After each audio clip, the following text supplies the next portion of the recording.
सुमंत जी, हमने चुनौती स्वीकार कर संसार के सबसे सुंदर गाथा की अपूर्णता को ललकारा है। रामायण को पूर्ण करने का बीड़ा उठाया है। और जब तक हम जीवित हैं, उस उद्देश्य से पीछे नहीं हटेंगे। वृक्ष की शाखा बनी है कुल्हाड़ी, शत्रु रची बड़ी योजना भारी। सिंह हुआ सिंह रक्त का प्यासा, शत्रु ने फेंका कैसा पासा। सरल नहीं कर्तव्य का पालन, ज्ञान यही देती रामायण। पिता चाहे रघुकुल का मान, सूत चाहे सीता सम्मान। भावों का ये है विचित्र संग्राम, जाने न सीता जाने न राम। प्रभु, आज तक आपके कही हर बात का अनुसरण किया है मैंने, बिना प्रश्न किए आपका आदेश माना है। इस संसार में ऐसा कोई बल नहीं जो मुझे आपके विरुद्ध करने का छल कर सके। किंतु आज अयोध्या का मान, हमारे ध्वज का सम्मान दांव पर लगा है, जिसकी रक्षा करने का दायित्व आपके पिता महाराज दशरथ ने मुझे भी सौंपा था। प्रभु, आप साधारण नहीं हैं और ये सत्य को हम सब जानते हैं। जिसके हृदय में इतनी उदारता हो, इतनी दया हो, जो मंथरा रावण जैसे पापियों को क्षमा करने का साहस रखे, उन्हें भी अंतिम अवसर थे, वो साधारण वो भी कैसे सकते हैं। परंतु प्रभु, ये दोनों अफसरों की क्षमा की हर सीमा को लांघ चुके हैं। इनका अंत ही न्याय होगा। आप बार बार इन्हें अवसर का उपहार दे रहे हैं। कहीं उनके कारण भारतवर्ष अयोध्या की शक्ति को कम आंकने की भूल ना कर बैठे। संसार में यह संदेश ना चला जाए कि अयोध्या पर आक्रमण करना बहुत सरल है, क्योंकि महाराज श्री राम के भीतर करुणा का सागर है। जो शक्तियां कौशल के धर्म प्रचार को रोकने में जुटी है, कहीं वो इस भ्रम में ना पड़ जाए कि आप अपने शत्रु को बार बार अवसर देते हैं। अयोध्या चट्टान से भी प्रबल है। एक चोट में कोई हानि नहीं होती, किंतु बार बार जब उसी स्थान पर चोट पड़े तो उसका टूटना स्वाभाविक ही है। नीति शास्त्र भी तो यही कहता है। प्रभु, शत्रु को केवल एक बार सुधरने का अवसर मिलना चाहिए, और ये दोनों वो अवसर गवा बैठे हैं। इनकी मृत्यु ही संसार के लिए उदाहरण बनेगी।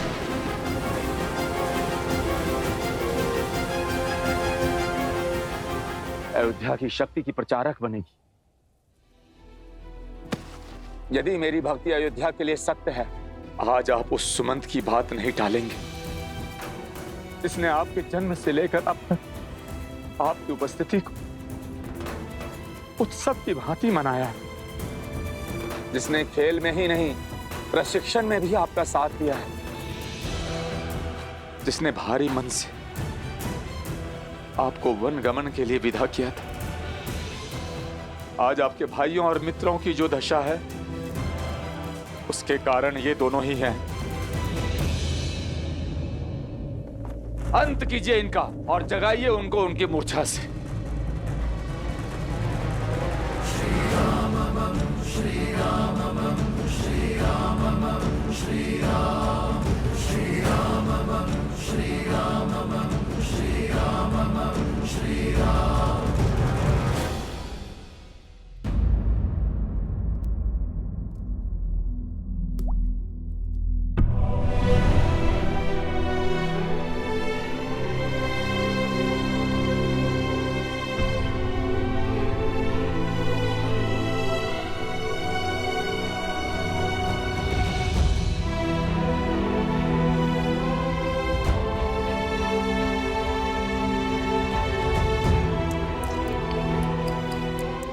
वैदराज,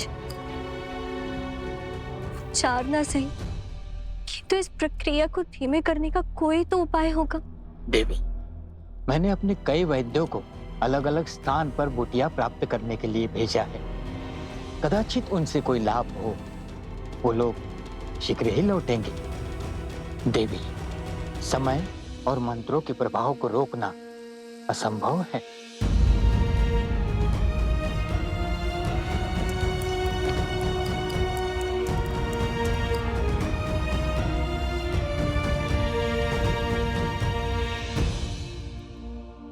मानवी, श्री राम के होते हुए चिंता कैसी? वो अपना वचन अवश्य निभाएंगे।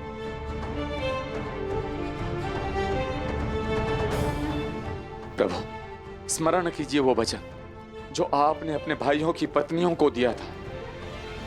यदि कल तक मैं अपने भाइयों और अपने मित्रों के प्राण नहीं बचा पाया, तो मैं आपको वचन देता हूं कि कल मैं भी जीवित नहीं लौटूंगा। स्वयं को उनके पिता के समान कहा था।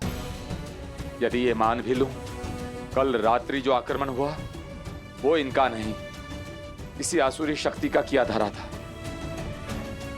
किंतु यदि इन्हें एक और अवसर दिया गया तो ये आसुरी शक्ति को और प्रबल बना देंगे। प्रभु,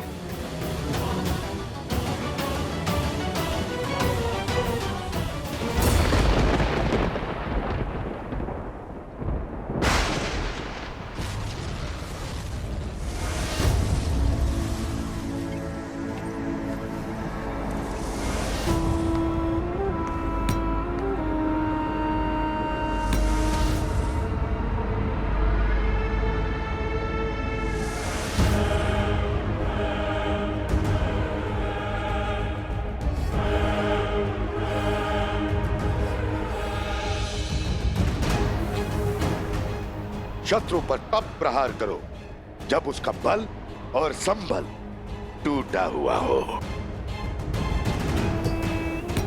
ये युद्ध की सबसे उत्तम नीति है।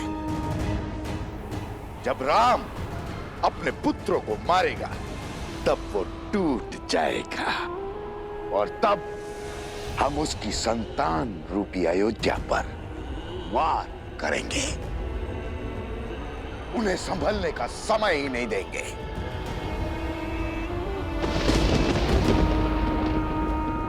और यही वो स्थान है जहां से हम आक्रमण आरंभ करेंगे।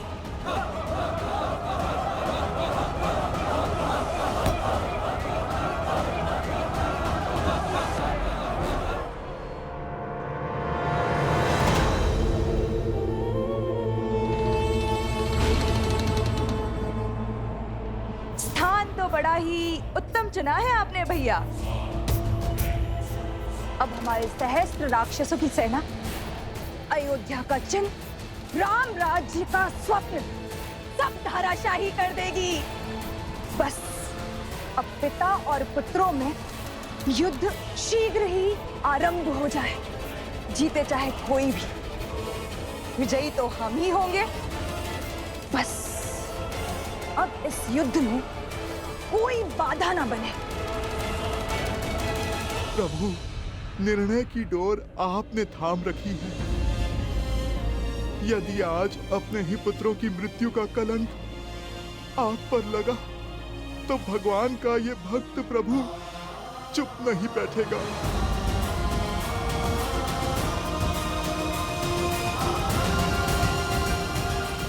मुख्य आदेश हुआ।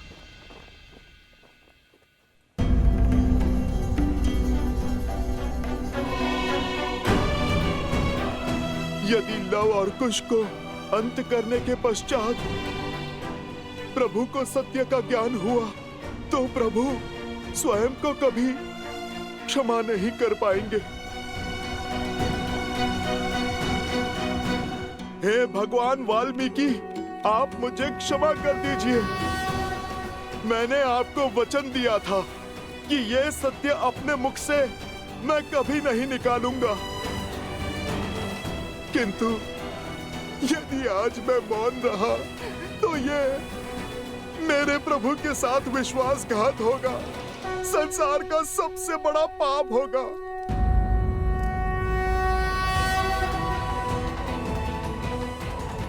जब प्रश्न मेरे प्रभु की प्रतिष्ठा पर हो,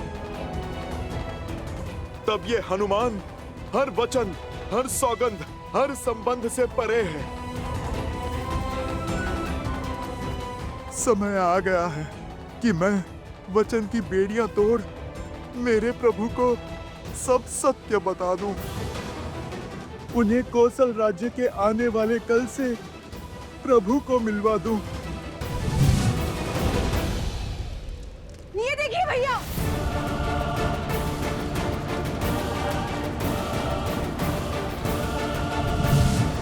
मैं आपकी चिंता और व्यथा दोनों को समझता हूं आर्यसमंत। आपने अपना संपूर्ण जीवन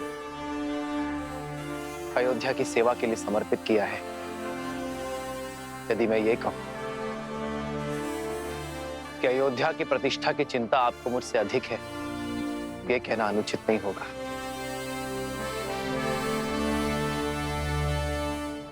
इन बालकों को इनके किए का दंड अवश्य मिलेगा। श्री राम श्री राम श्री राम। इनकी कथा अयोध्या को कलंकित नहीं करेगी आर्यसमंत।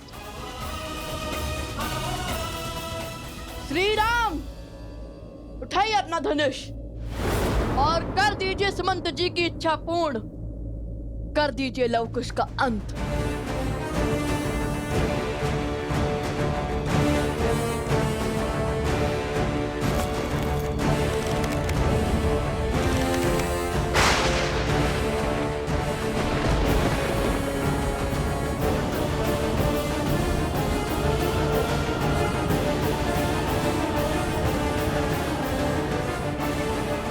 नहीं प्रभु, अपने हाथों से अपने संबंधों का रक्त मत बहाइए। राम राज्य के स्वप्न को कलंकित होने से बचा लीजिए प्रभु। आप जिन्हें मृत्यु दंड देने वाले हैं प्रभु, वो आप ही के पुत्र हैं।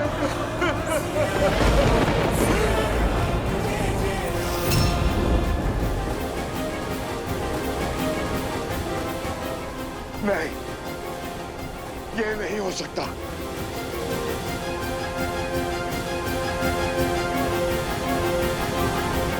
हनुमान ने सत्य कह दिया, हमारे हर षड्यंत्र का अंत कर दिया। ये सत्य सुनकर न राम धनुष उठाएगा और न ही ये युद्ध होगा। नहीं! हमारा वर्षों का परिश्रम, सदियों की प्रतीक्षा यूं व्यर्थ नहीं हो सकती। कुछ कीजिए महाराज।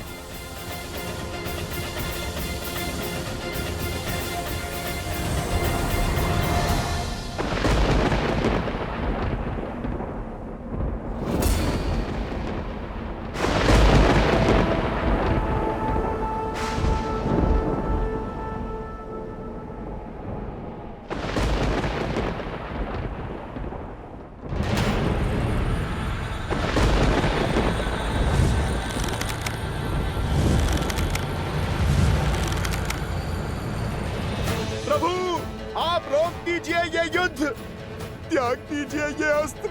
प्रभु मत कीजिए ये अनर्थ। प्रभु रुक जाइए।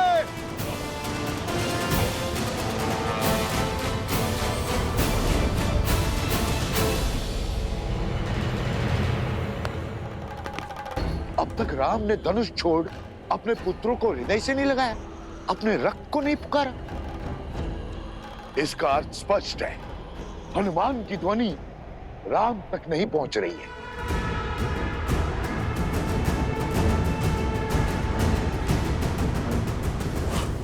मेरी ध्वनि प्रभु तक क्यों नहीं पहुंच रही? रुक जाइए प्रभु श्री राम, प्रभु श्री राम, प्रभु श्री राम। रुक जाइए प्रभु श्री राम, श्री राम। लवकुश, तुम मेरी पुकार सुनो। प्रभु श्री राम तुम्हारे पिता हैं। रुक जाओ लवकुश, रुक जाओ लवकुश।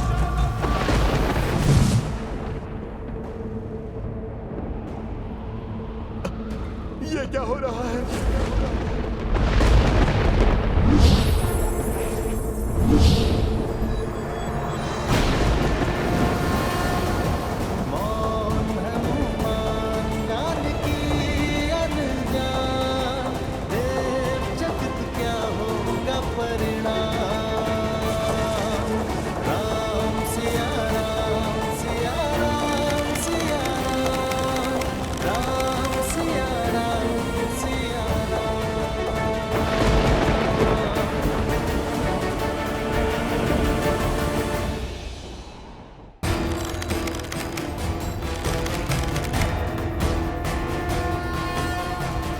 अवसरों की बेला का अंत हुआ बालकों। अब उद्दंडता के दंड की बारी है। शस्त्र चलाइए महाराज। आज यात्रा रामायण से पूर्ण होगी। यह हमारी जीवन यात्रा। आपके हाथों से मृत्यु को प्राप्त हुए भी तो हमारा जीवन तो धन्य हो जाएगा ना श्री राम। नहीं प्रभु, नहीं।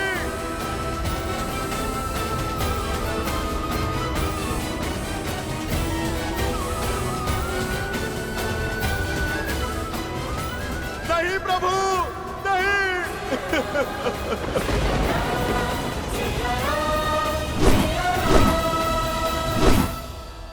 रुक जाइए प्रभु श्री राम, प्रभु श्री राम, प्रभु श्री राम।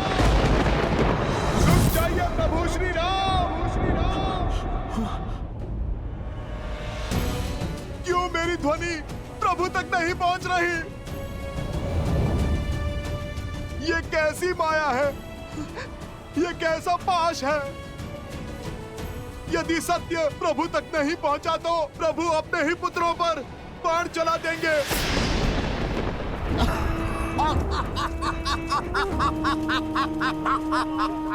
क्या माया रची है शूर्पणखा? अद्भुत, अप्रतिम। राम भक्त हनुमान को अपनी माया से हरा दिया तुमने। राक्षसों को नई जीत की आशा दी है तुमने। पिछली बार जब इसे तुच्छ वानर समझा था, पूरी लंका जलकर स्वाहा हो गई थी। हनुमान को रोकने का और उसे अपनी माया में बांधने का साहस और सामर्थ्य न तो रावण में था और न हम दोनों में।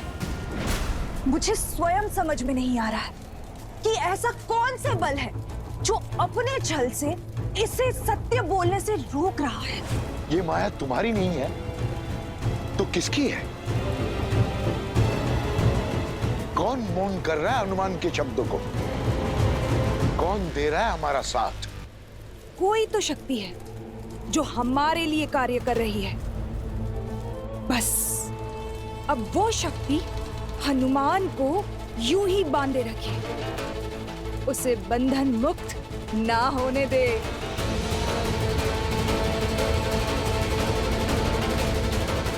नहीं, मुझे ये बंधन तोड़ना ही होगा।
कोटि कोटि धन्यवाद महादेव।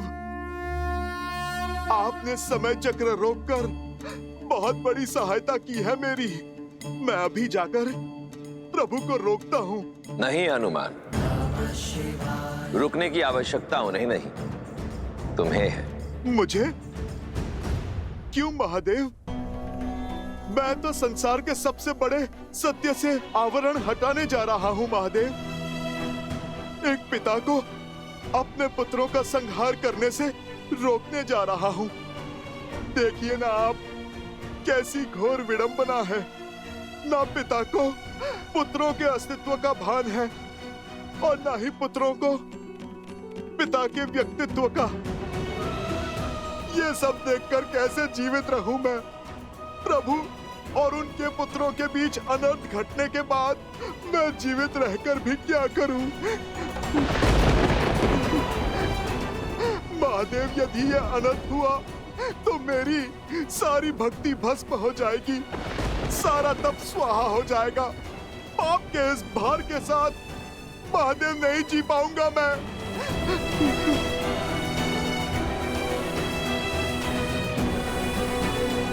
शांत हो जाओ हनुमान, शांत हो जाओ। जो घट रहा है वो लेख नियति का है, उस नियति का जिसे संसार के संचालक नारायण ने स्वयं निश्चित किया है। और नियति के समक्ष संसार के सभी प्राणी विवश हैं, फिर वो चाहे नर रूप में नारायण हो या उनका भक्त।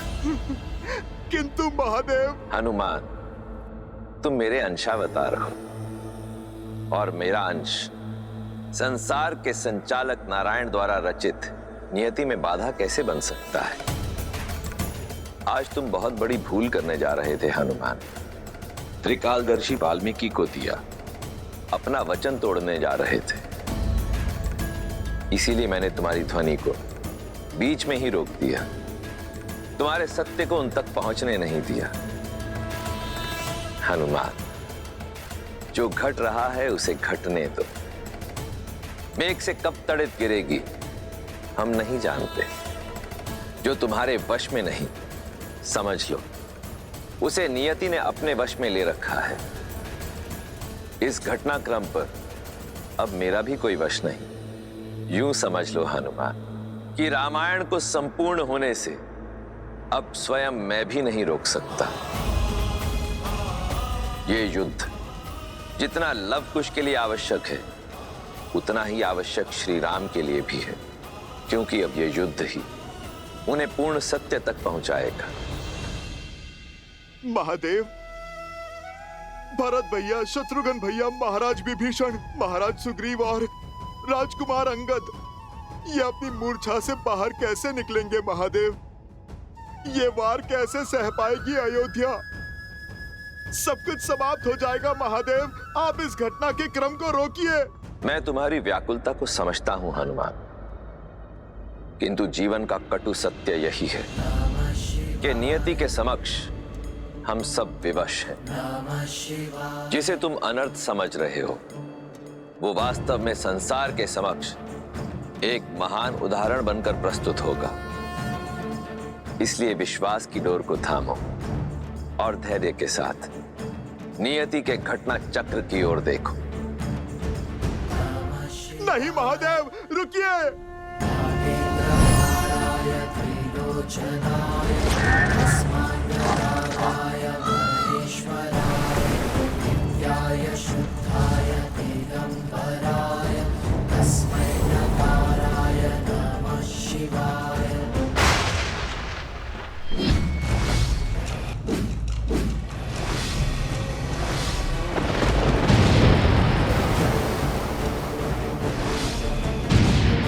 उत्तम, अति उत्तम।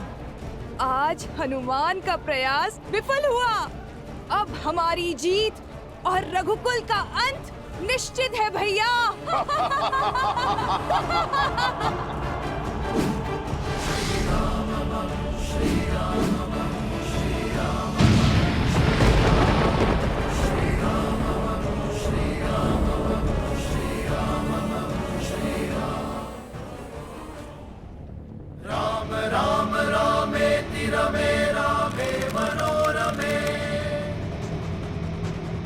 क्या कह गए महादेव? इतना बड़ा अनर्थ देखते रहने के लिए मैं कैसे जीवित रहूं? मैं कैसे देखूं ये अनर्थ महादेव? कैसे देखूं ये अनर्थ में?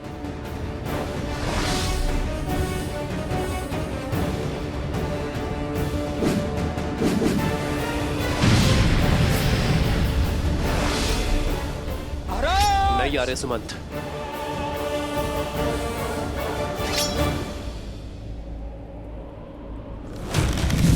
मैं आपकी व्याकुलता समझता हूं, किंतु दो योद्धाओं के बीच हस्तक्षेप करना अधर्म है।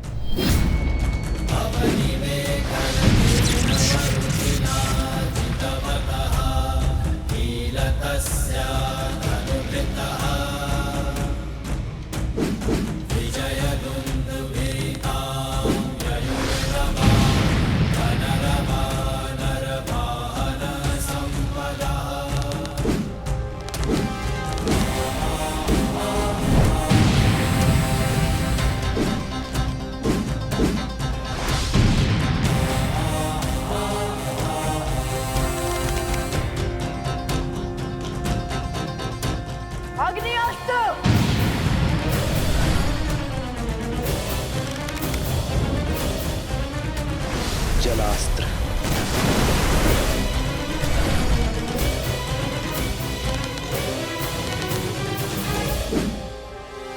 भौमास्त्र।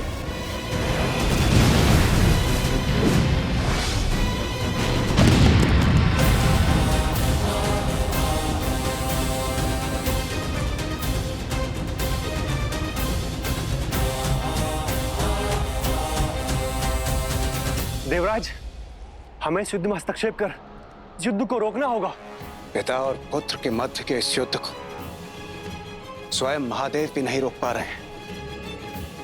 इसलिए यदि हम कुछ कर सकते हैं तो केवल आशा, ये आशा कि शीघ्र अतिशीघ्र ये युद्ध रुक जाए, अन्यथा प्रलय दूर नहीं।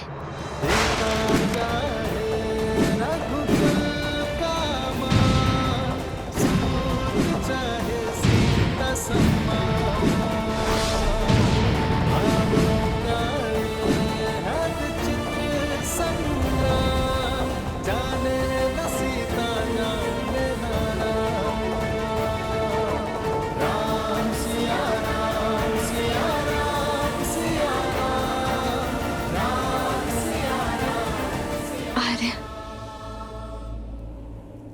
ये नियति ने हमें किस धर्म संकट में डाल दिया है। अयोध्या से निकलते समय इतनी दूर आ गई थी जहां अयोध्या की स्मृतियां तक न पहुंचे। वर्षों वियोग सहा, किंतु इतने वर्षों के बाद विरह की असहनीय पीड़ा सहने के बाद अब भाग्य ने आपको मेरे इतने समीप लाकर कैसे खड़ा कर दिया। अरे कैसे? माता वन देवी कहाँ है? यहाँ तो कहीं नहीं दिखी।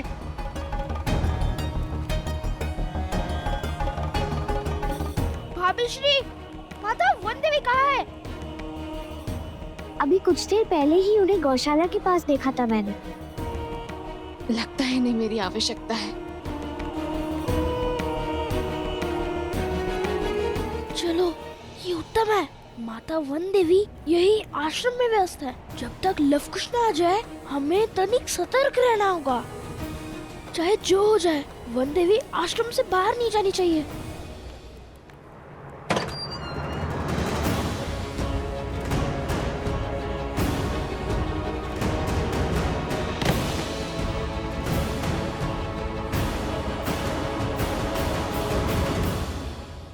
माता आप यहाँ?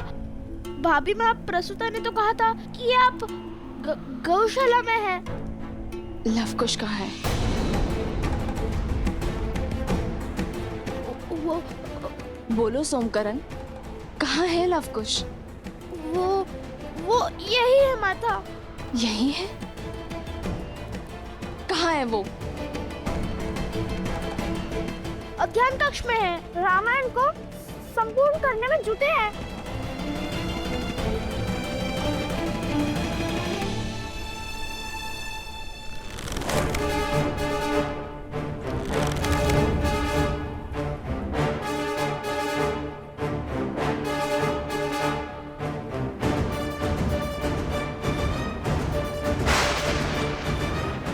जलास्त्र।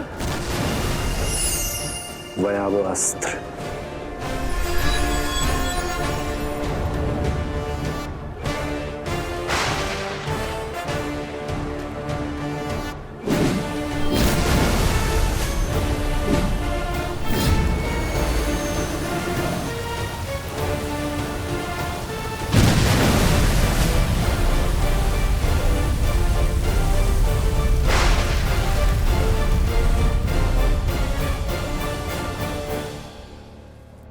अध्ययन कक्ष में है।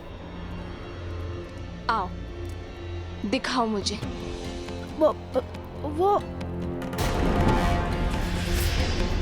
माता, वो चलो, चलकर दिखाओ मुझे।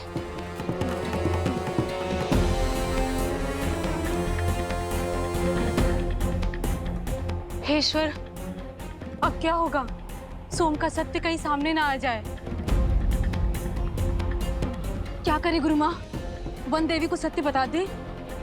नहीं, लव कुश को हमने वचन दिया है, जब तक भगवान वाल्मीकि लौट नहीं आएंगे हम मौन साधे रहेंगे, वन देवी से कुछ नहीं कहेंगे। किंतु अब हम क्या करें गुरु माँ? लव और कुश दोनों उस कक्ष में है ही नहीं। वो तो अश्वमेध के अश्व के लिए और माता सीता के लिए युद्ध कर रहे हैं।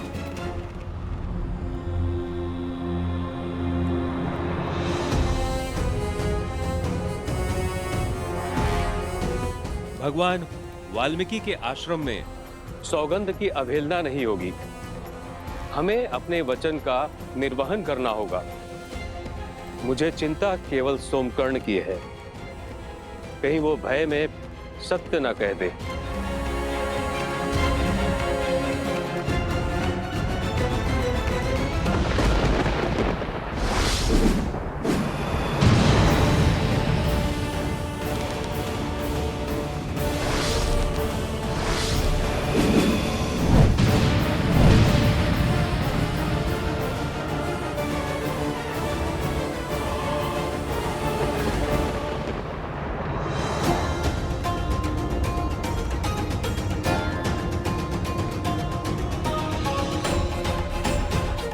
जल्दी चलिए गुरु माँ, हमें कुछ तो करना होगा, अन्यथा वन देवी हम सबको अपराधी मानेंगी।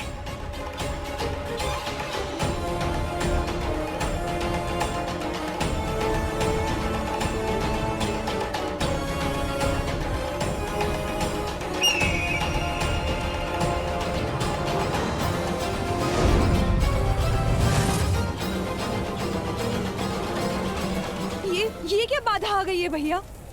यदि सीता को सत्य का भान हुआ तो वो राम और लवकुश का ये युद्ध रोक देगी।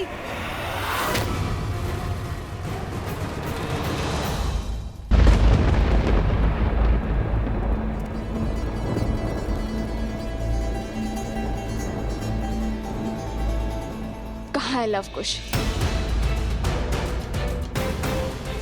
यहाँ तो कोई नहीं है।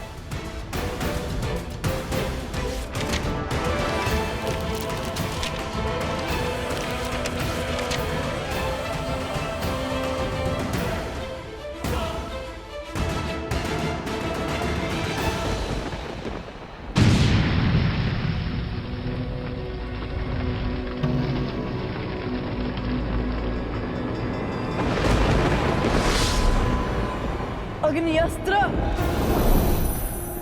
वरुणास्त्र,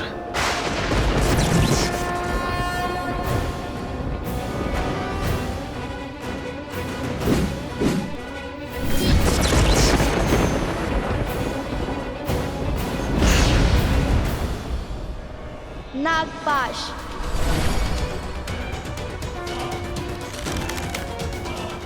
गरुड़ास्त्र,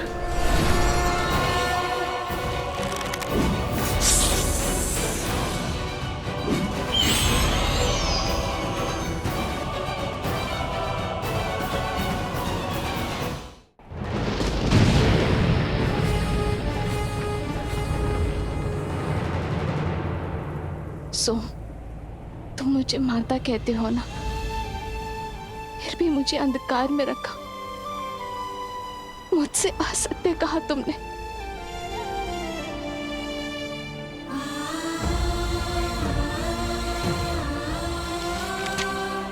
यदि आज मैं तुम्हारी बात अचानक ना सुन लेती तो कदाचित यहां ढूंढने ना आती, तुम पर विश्वास कर लेती। छल का आवरण हट गया है सोम, अब मुझे केवल सत्य सुनना है। बताओ कहाँ है लवकुश?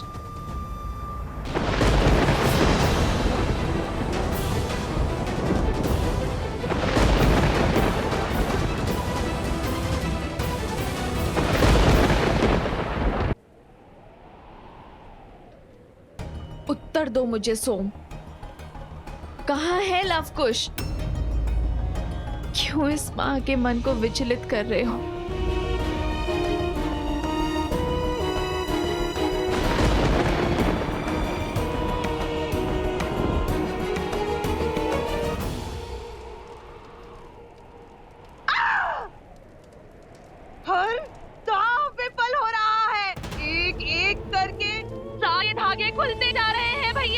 निश्चिंत रहो बहना, युद्ध भीषण मोड़ ले चुका है।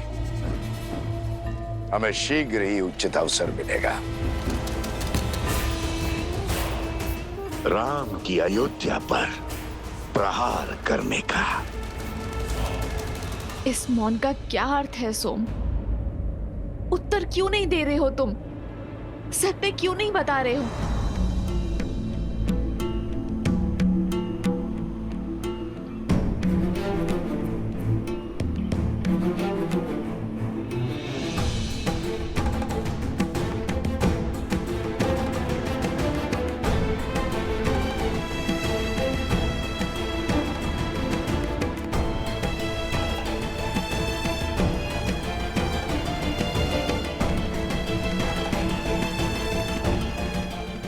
जरा तुम तो एक माता की व्यथा को मत बढ़ाओ। मुझे लवकुश का पता बताओ। वो देवी, वो दोनों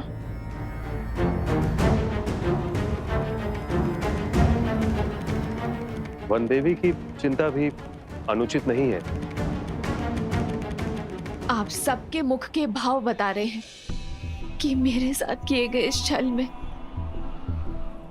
सोम के साथ आप सब भी सम्मिलित हैं, कि मुझसे इस आश्रम के लोग कुछ छुपा रहे हैं।